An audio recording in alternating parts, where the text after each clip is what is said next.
The Ravens season has reached a point where the conversation about Daniel Fowl has shifted dramatically from what we were discussing just a few months ago. In the past, critiques about him centered around potential and areas to improve, but now the focus has turned toward execution, or, more accurately, the consistent lack of it. Watching Daniel Fowl on the field has become a recurring nightmare for fans, coaches, and anyone analyzing the offensive line.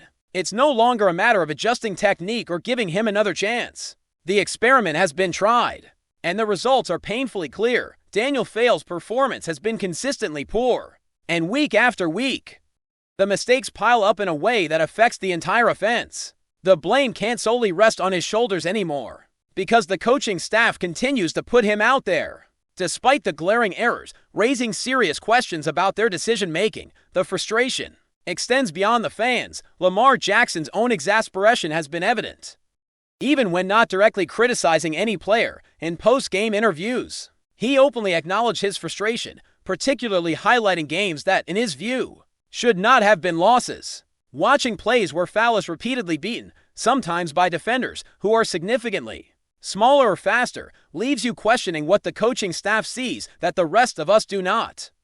Every snap seems to highlight a new lapse, whether it's failing to block a pass rusher, losing leverage against defenders, or simply being out of position. The repercussions of these mistakes are immediate and severe, as they compromise the offensive rhythm, the protection of Lamar, and ultimately the team's ability to sustain drives week after week.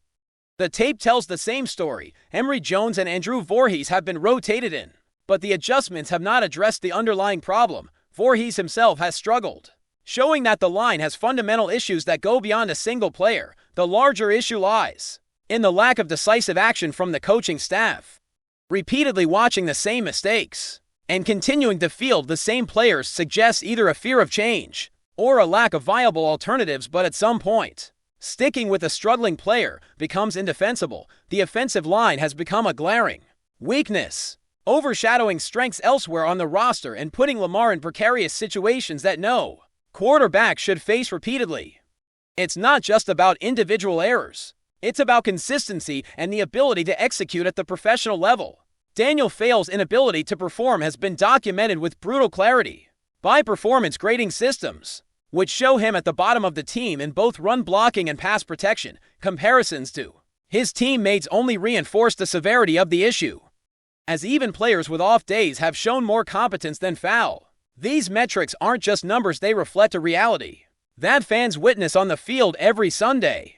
Every poorly executed play becomes a missed opportunity for the Ravens to sustain drives, control the game, and maintain momentum against division rivals. The lack of change, despite clear evidence, has caused growing unrest among fans, and it's easy to see why. The frustration extends to the sideline dynamics as well. Reports and observations from games highlight moments where Lamar or other players confront issues in real time, reflecting the tension and urgency within the team. The sideline becomes a place of visible concern, where frustration is no longer contained and the pressure of repeated mistakes becomes tangible. For a quarterback like Lamar, facing constant pressure due to line failures not only impacts his performance, but also undermines team morale and confidence. Every snap where a cornerback or smaller defender is able to overpower Fowl chips away at trust in the line and exposes the offense to unnecessary risk. The problem is compounded by roster management decisions in previous seasons. The guard position has been underinvested, leaving the team with limited options and forcing continued reliance on players who clearly are not meeting the NFL standard. The absence of strategic acquisitions or sufficient competition at the position has magnified the issue. Over the years, decisions to prioritize other positions, often investing heavily in the secondary, have created an imbalance in team construction that now manifests as a vulnerability. On the offensive front, this mismanagement, combined with the ongoing struggles of players like Fowl, has made it nearly impossible for the offense to operate at its intended level, turning what should be a strength into a recurring liability. The impact of these struggles is felt immediately in game situations. Big plays are missed, crucial blocks fail, and the team's ability to respond to pressure collapses under its own weight. Fans have witnessed plays where defenders simply outmaneuver or outrun the line, leaving Lamar exposed and forcing rushed decisions that result in turnovers or stalled drives. Even moments that could be dominated by skill and planning are instead defined by chaos. with the offensive line failing to provide the fundamental support every quarterback depends on. This creates an environment where frustration is inevitable, not just from spectators, but from players who have to adapt to repeated failures in protection and coordination. It's clear that the status quo cannot continue. Daniel Fales' continued presence on the field, despite persistent evidence of his struggles, highlights the critical role of coaching decisions in shaping team performance. Accountability extends beyond individual players, and the responsibility of the coaching staff in making tough calls becomes central. The longer underperforming players are fielded, the more the offense suffers, and the more frustration builds within the team. Fans, players, and analysts alike are left wondering why changes are not made more decisively, particularly when the line's deficiencies are so plainly visible. The Ravens' offensive line needs a complete overhaul, a strategic reevaluation that prioritizes performance and consistency above all else. If the team hopes to regain stability and compete at a high level moving forward, beyond individual performance, the ripple effects of a struggling offensive line touch every aspect of the game. Game plans are disrupted, quarterbacks face constant pressure, and even well-executed plays by skill position players are jeopardized by poor protection.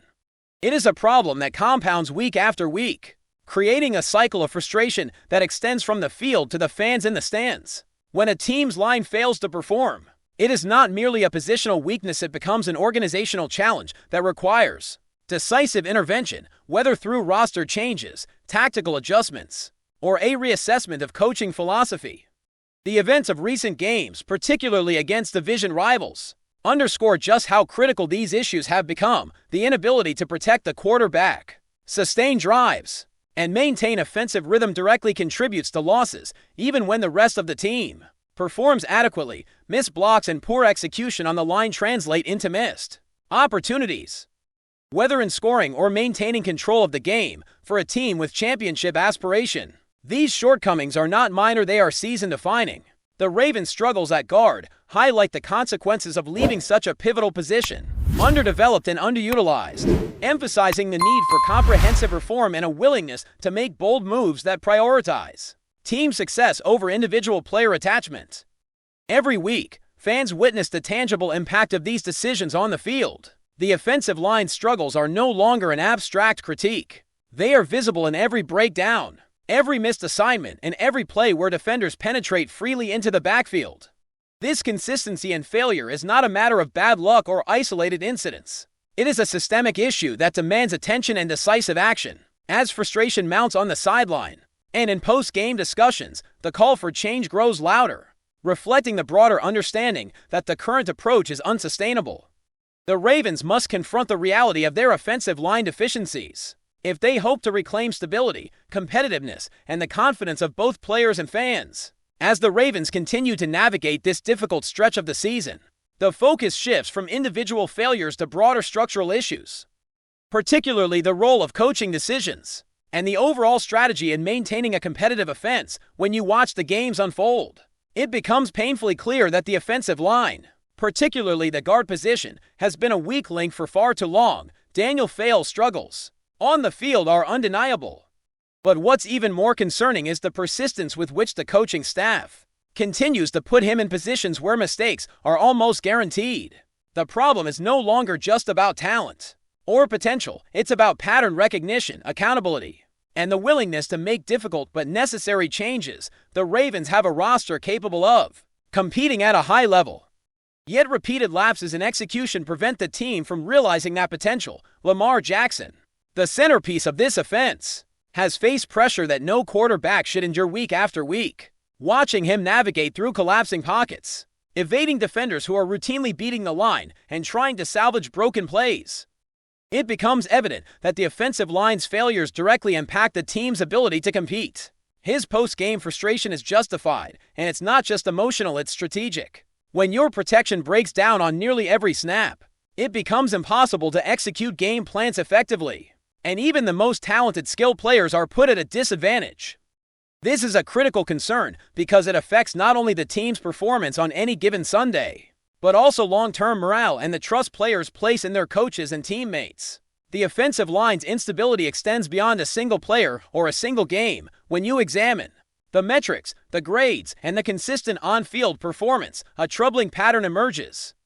Daniel Fale's numbers in both run blocking and pass protection are consistently at the bottom, showing not only poor technique but an inability to compete at the NFL level. These are not isolated errors, they are repeated failures that manifest in real-time consequences. Whether it's Lamar being pressured into poor throws, key drive stalling, or the team's rhythm being disrupted entirely, even with rotations including players like Emory Jones and Andrew Voorhees, the line fails to provide consistent protection, highlighting a deeper problem with roster construction and coaching oversight. It's not just about the individual mistakes, it's about how the team has handled the position over multiple seasons. Decisions regarding investment in the guard position have left the team without viable alternatives, forcing repeated reliance on players who are not meeting the standards expected in the NFL. This has created an imbalance, as resources have been heavily allocated to the secondary and other positions while leaving the offensive front vulnerable. The effect of these decisions is magnified when you consider how quickly games can change based on pressure and protection in modern football. A single breakdown on the line can dictate the outcome of a drive or even a game, and the Ravens have experienced this repeatedly. Every game exposes the cumulative effect of these choices. Plays that should be routine become high-risk moments when defenders are allowed to penetrate freely. Quarterbacks are pressured into hurried decisions. Running backs are forced to adjust routes prematurely, and the timing that makes plays successful evaporates. Fans witness the frustration visibly on the field, with Lamar Jackson reacting to collapsing pockets or poorly executed blocks. The sideline tension becomes palpable, reflecting the pressure and the urgency of the situation. It's not merely about losing a game. It's about the team's inability to consistently execute at a professional level, and the consequences are felt across every facet of the offense. The Ravens' recent losses, particularly to divisional rivals, underscore just how critical these line issues are. The offense, which should be a source of strength and scoring consistency, has become a liability, directly impacting the team's record and postseason hopes. When you consider the missed blocks, the failed assignments, and the inability to sustain drives, it's evident that these are not flukes or unlucky breaks. They are systematic problems that require intervention. The pattern is clear. Without decisive changes, the team will continue to struggle in high-pressure situations, regardless of talent at skill positions or strategic planning elsewhere on the field. Before we dive in, don't forget to hit that subscribe button and give this video a thumbs up. Your support keeps us bringing you the latest news on the Baltimore Ravens. And hey, drop your take in the comments below. We want to hear from the flock. Breaking news has shaken the NFL world. The Baltimore Ravens are reportedly making waves in the transfer market, with sources hinting at a blockbuster addition to their aerial attack. JAKOBI Meyers, the dynamic wide receiver known for his crisp routes and reliable hands, is allegedly on the verge of joining the Ravens, sparking a frenzy among fans and analysts alike. While the team has yet to detail the terms, insiders are already speculating about how Meyers could reshape the offense and pair with the existing core of talent.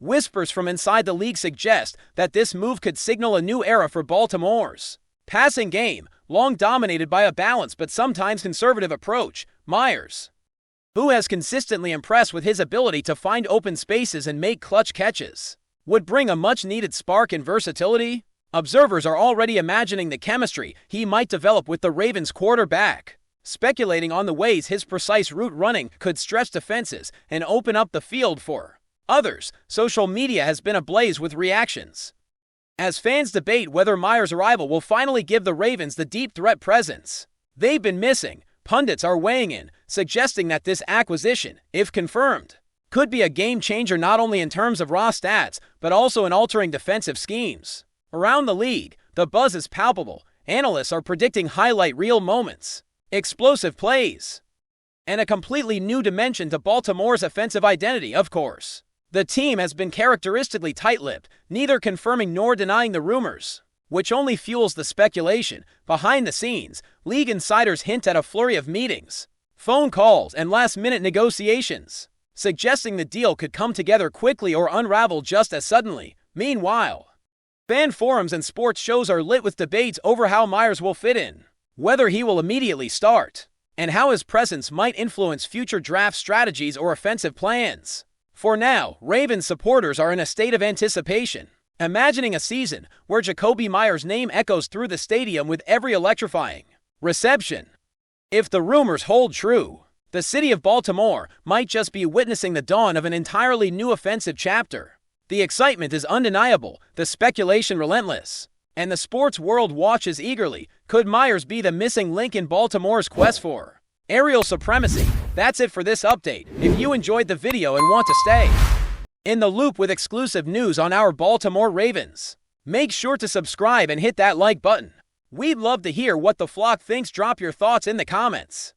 See you in the next one.